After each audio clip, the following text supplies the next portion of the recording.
When hand selecting a pattern, for example, in this case, Fair Isle, but any pattern that you would hand select by bringing needles out on one of these plastic bed machines or other manual machines that don't have patterning built in, it's a good idea to centre the pattern on the needle bed.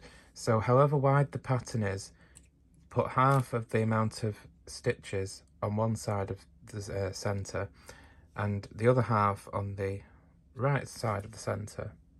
So if your pattern was 20 stitches wide, you'd have 10 on this left side of 0 and 10 on the right side of 0. And the reason this is important is because if you're shaping, like you say, for instance, you're decreasing for a sleeve on a raglan, or if you're increasing for the arm of a sleeve, for example, if you're selecting your pattern from the edge, as the edge changes, it's going to get difficult to keep track of where your pattern repeat is if it's not something that's pretty simple. So it's a good idea for anything that's relatively intricate that you centre it, and it's really easy to do. So you just need your pattern chart. In this case mine's 60 stitches wide, but still. We find the centre of the pattern, so this one being 60, that's 10, 20, 30. I'm on row 10, or about to select row 10. So I start from my 2 centre needles. So there's my centre on the left, there's the centre on the right. So starting from, I always start on the right, but you can start on the left, it doesn't really matter. But I guess I'm right-handed, so that's probably why. So for row 10, I skip 2, select 2, skip 2, select 2. So there's my 2 I need to skip on the right. Select 2, skip 2, select 2. Then I need to skip 6, select 1. Select 1. And then it'll be skip 3, select 1, skip 3, select 1, skip 3, select 1. In my way. Okay, go back to the chart here, and we can see that we have skip 3 at the end of the chart here, and that's where we are.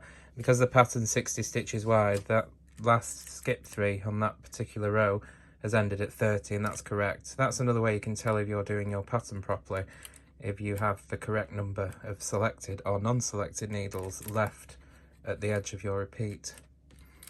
One of the ways anyway.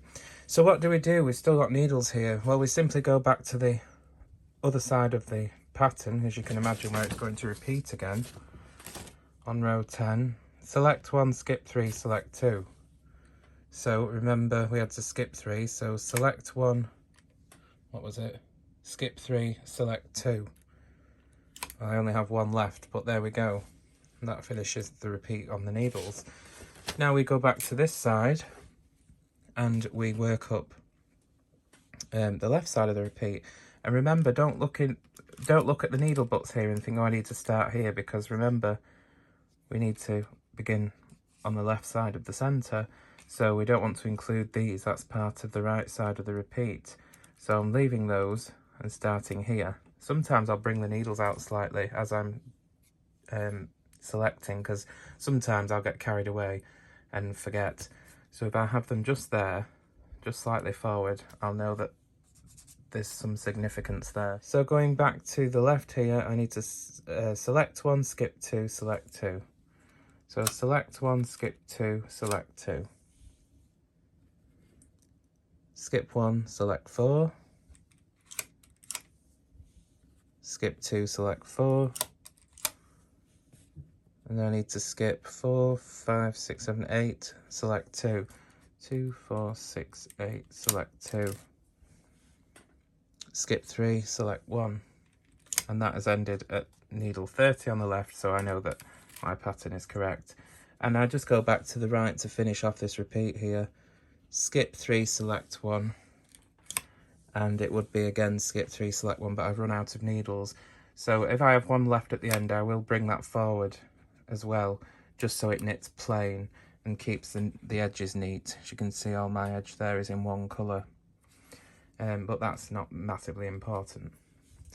But there you go, that's how we centralise a pattern manually.